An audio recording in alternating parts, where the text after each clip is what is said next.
जी रफीक साहब। जी हेलो साहिल साहब, कैसे हो आप?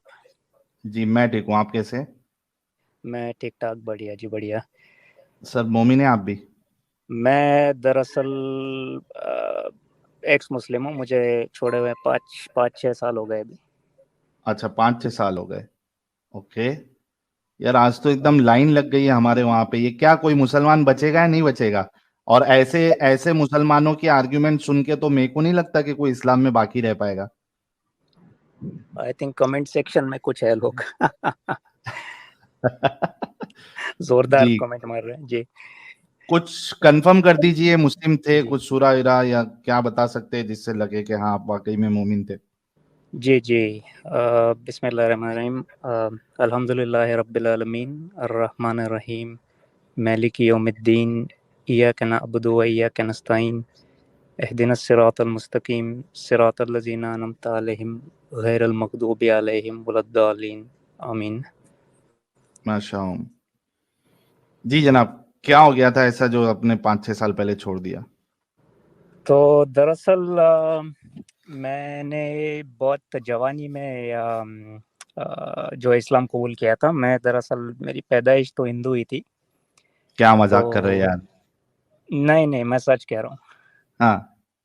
तो मैं आई वाज रियली यंग। तो I think I was just barely an adult और अ टीनेजर। तो तब मैंने इस्लाम कबूल किया और मैंने 9-10 साल मैंने प्रैक्टिस करके फिर छोड़ दिया मैंने।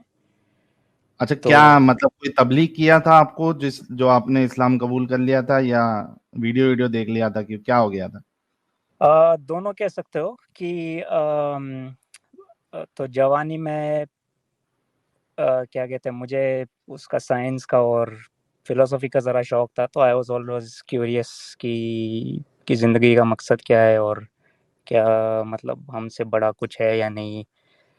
और तो मैं अलग अलग रिलीजन्स को स्टडी करता था। तो एक टाइम पे वो जो जाकिर नायक है, सॉरी जाकिर नालायक ही कहूँगा मैं, उसकी जो यूट्यूब यूट्यूब तो नहीं था उस टाइम पे, आई थिंक कोई दूसरा स्ट्रीमिंग सर्विस था। तो उसकी एक वीडियो मुझे मिली थी हम्म। तो इस्लाम के बारे में। तो उसमें वो इस्लाम एंड हिंदुइज्म को कंपेयर करता था।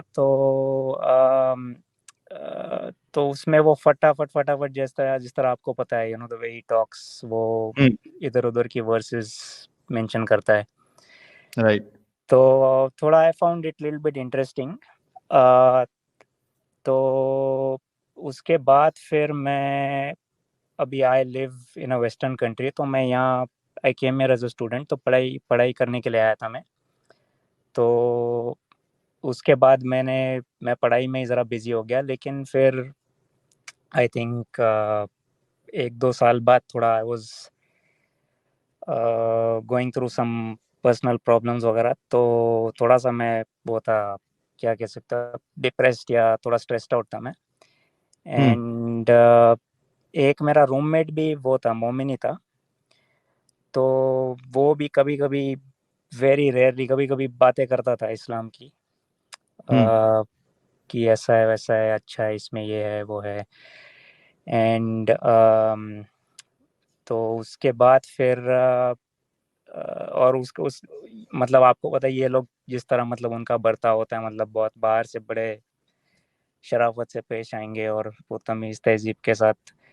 तो initially I was a little bit impressed. And थोड़ा मैंने जाकिर नायक और कुछ और भी लोगों की मैंने वीडियोस देखी थी। तो एक आप कह सकते हो कि थोड़ा सा उसका इम्पैक्ट पड़ा मेरे ऊपर। हम्म। एंड मैं मतलब जो मानसिक स्थिति थी मेरी, वो आई वाज थोड़ा सा, मैं I was in dealing with a few problems. तो सही तरह सोच नहीं रहा था मैं। तो ज़रा ज़्यादा जज्बाती होके सोच रहा था मैं, बल्कि दिमाग लगाने के बजाय। सो तो फिर एक टाइम पे मैं, हाँ, क्या कहते हैं, I got very interested. And फिर मैंने एक था वो लड़का, इंडिया से ही था वो। तो उसको मैंने, हमारी अच्छी दोस्ती थी, मोमिन ही था वो। तो मैंने उसको ऐसे ही मैंने क्या कहा कि मुझे इस्लाम काफ़ी इंटरेस्टिंग लगता है एंड तो जब मैंने उसको ऐसा कहा कि, तो इनिशियली उसने कुछ कहा नहीं। तो 1-2 दिन बाद फिर आई थिंक शाम का टाइम था, तो उसने आई थिंक शाम के 8 बजे होंगे, तो उसने थोड़ा मुझे फ़ोन किया। फटाफट कवर करना पड़ेगा रफीक भाई, जी, जी, क्योंकि जी। हाँ वक्त भी हो चुका है ना बहुत, फिर जी। क्लोज भी करना है जी। जी, जी, जी। तो फिर मैंने अ, तो उसने मुझे बुलाया एक जगह, फिर मैंने शहादा-वहादा कहा, कलमा वगैरह कहा मैंने, तो तब मैंने इस्लाम कबूल किया। एंड अ, हाँ, मतलब I used to practise it fully, मतलब तो एक टाइम पे मैं 5 वक़्त की नमाज़ भी पढ़ता था एंड रोज़े वगैरह भी रखता था मैं। बट क्या हुआ फिर कि आई थिंक 1 आध 2 साल बाद कि वहाँ पे उनके मस्जिदों में एक वो जो कन्वर्टेड मुस्लिम्स होते हैं, उनके लिए वो प्रोग्राम्स होते हैं कि वो इस्लाम के बारे में सिखाते हैं, दर्स वगैरह देते हैं। हम्म। तो उसके लिए मैं जाता था, तो मैंने नोटिस किया कि मतलब कि इनके अंदर दूसरे धर्मों के लिए, दूसरे मज़हबों के लिए मतलब नफ़रत बहुत है। तो that is something that I didn't like. ठीक है, मतलब आपको दूसरे धर्मों के उससे के जो कॉन्सेप्ट है उससे आप अग्री नहीं करते, लेकिन मतलब नफरत तो वो एक बहुत ही एक नेक्स्ट लेवल की बात है। लेकिन फिर धीरे धीरे तो जैसे मैंने कुरान थोड़ा ज़्यादा डीप में स्टडी करना शुरू किया, तो उसमें फिर वो आयतें मिली, तो उसका फिर मुझे it started to make sense कि ठीक है, ये लोग अल्लाह गैर मुस्लिमों के बारे में ये सारी चीज़ें कहता है कुरान में, तो शायद ये लोग दे आर जस्ट प्रैक्टिसिंग मतलब व्हाट हैज़ बीन प्रीच्ड। तो और फिर काफ़ी चीज़ें थी जो मुझे इलॉजिकल लगी, जैसे कि एवोल्यूशन में नहीं मानते ये लोग, तो वो भी हम्म। काफ़ी इलॉजिकल लगी, although scientific evidence is it's really strong for the theory of evolution. Hmm. And uh, uh, क्या कहते हैं, जैसे कि और भी चीज़ें कि आप इस्लाम में जो है डॉग्स रखना, कुत्ते रखना भी हराम है, जो which didn't make sense to me, क्योंकि वो जानवर ने आपका क्या मतलब बिगाड़ा है। तो अ, मतलब मैं प्रैक्टिस करता था इस्लाम एंड यहाँ पे जिस मुल्क में मैं रहता हूँ, यहाँ पे समर में क्या कहते हैं, दिन बड़े लंबे होते हैं, तो रोज़ा रखते-रखते फिर तरावी की जो नमाज़ है वो 1 बजे रात के 2-2 बजे तक कभी-कभी चलती थी।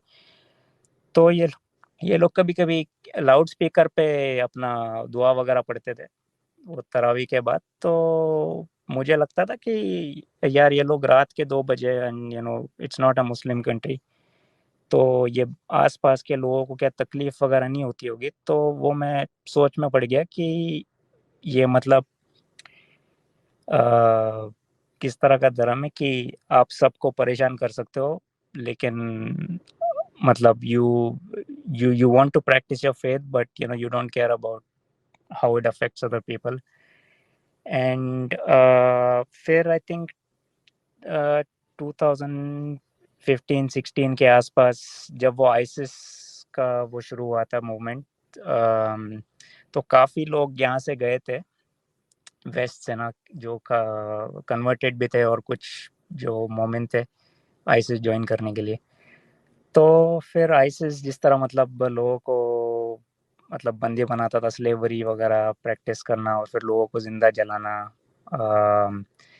तो initially it disturbed me and तो क्योंकि मतलब जिस तरह मैं आपके चैनल पे भी जो मोमिन आके जो जस्टिफिकेशन देते हैं ना कि उस ज़माने में स्लेवरी तो नॉर्मल था, ये नॉर्मल था, वो नॉर्मल था, उनकी जो अलग-अलग जो लॉजिक होती है। तो मैं भी पहले-पहले वही मानता था, लेकिन जब मैंने एक्चुअली न्यूज़ में पढ़ा कि ये लोग इस तरह की चीज़ें करते हैं, मतलब आज के ज़माने में 21st सेंचुरी में, तो मैंने एक्चुअली जाके फिर कुरान वगैरह में देखा और कुछ लोगों से पूछा भी मैंने, कुछ जो स्कॉलर्स हैं और जो ज़्यादा इस्लाम के बारे में ज़रा ज़्यादा नॉलेज रखते थे, तो उनकी भी ऐसी लॉजिक थी। तो that didn't make any sense to me and yeah it I found it disturbing. And एक चीज़ ये भी थी कि काफ़ी जो पाकिस्तान से भी काफ़ी लोग है यहाँ पे, तो उनसे भी मेरी इंटरेक्शन होती थी, तो वो लोग इस गज़वा हिंद के बारे में बहुत बात करते थे कि जब वो वक्त आएगा तो हम मतलब दिखा देंगे इनको, हिंदुओं को ऐसे वैसे। तो मुझे बिल्कुल मुझे वो पसंद नहीं है ये बात, ऑल्दो है हदीस है इसकी, लेकिन I didn't really like it. मतलब जिस तरह वो कहने लगी कि at the end of the day आप it's still my country, and मेरे at the end of the day मुझे अपने देश से तो प्यार है ही। तो ये फिर मुझे क्या कहते हैं, थोड़ा डिप्रेशन होने लगा मुझे, एंड क्योंकि ये सारी चीज़ें जो है एक टाइम के बाद हजम नहीं हो रही थी, एंड मैंने धीरे धीरे मेरा नमाज पढ़ना भी कम कर दिया, फिर रोज़े रखना भी बंद कर दिया मैंने वैसे भी रोज़े रखते रखते यहाँ के गर्मी में हालत ख़राब हो जाती थी, इतने लंबे लंबे दिन पे। ऐसी बैंड बज रही थी, अच्छा हुआ छोड़ दिए। तो मतलब कुल मिला के आपकी बातों से ये समझ में आया कि आप जो है वो जाकिर नालायक की बातों में आप आ गए थे, और उसके बाद कुछ जो आपके दोस्त लोग थे उनकी बातों में भी आके आपने फिर इस्लाम कबूल कर लिया। उसके बाद फिर आप बाहर थे, वहां पे रोजे वोजे का मसला था, साथ में फिर जिस तरीके से वो लोग बातें कर रहे थे, और आपने कुरान में देखा कि जो दूसरी आइडियोलॉजीज वाले हैं उनके लिए हेट आपको मिला। फिर गजवा हिंद भी एक बहुत बड़ा प्रॉब्लम रहा, क्योंकि आपको देश से मोहब्बत थी, और इस जी वजह से फिर आपका दिमाग खुल गया, समझ में आ गया आपको। जी जी जी। तो रिग्रेट तो होता है कि आपने ये 7-8 साल जितने भी थे आपने बर्बाद किया। बहुत बहुत अफसोस होता है, क्योंकि आई think I gave like the best years of my life, and बाकी जितने भी जीवन की जिम्मेदारियां थी, मतलब करियर को लेके, एजुकेशन को लेके, तो मैंने उनको भी थोड़ा निगलेक्ट किया। तो मुझे तो रोज़ रोज़ अफसोस होता है, बल्कि छोड़ने के बाद मुझे बहुत बहुत ज़्यादा मुझे मायूसी, डिप्रेशन हुई, एंड मुझे डॉक्टर के पास भी ज़रा जाना पड़ा, थोड़ा दवाई वगैरह लेने के लिए। तो आज भी मैं सोचता हूँ कि यार मुझे क्या फ़ायदा, क्या हासिल किया हो, मतलब क्योंकि at one point of time I was very very, मैं अंधविश्वासी था। मतलब जिस तरह के मोमिन आपके यहाँ शो पे आते हैं, मैं भी वैसे ही था। तो मतलब एट द एंड वही मैंने उसका पछतावा होता है कि मिला तो कुछ नहीं, एंड मतलब मैं ऐसी आइडियोलॉजी को फॉलो करता था जो है ना, पूरी दुनिया को उन्होंने परेशान करके रखा है, मतलब आज के ज़माने में। एंड शर्म भी आती है कभी कभी कि I used to believe in all of that nonsense basically. तो चले हाँ, निकल गए आप, बस। ये आपके लिए अच्छी बात है कि 7-8 साल में ही आपको पूरा गेम समझ में आ गया। सो कॉन्ग्रेचुलेशन हमारे रफीक साहब के लिए। एक एक गुलाब का गुलदस्ता भेजना तो लाजिम बनता है जाते अरे जाते। Thank you.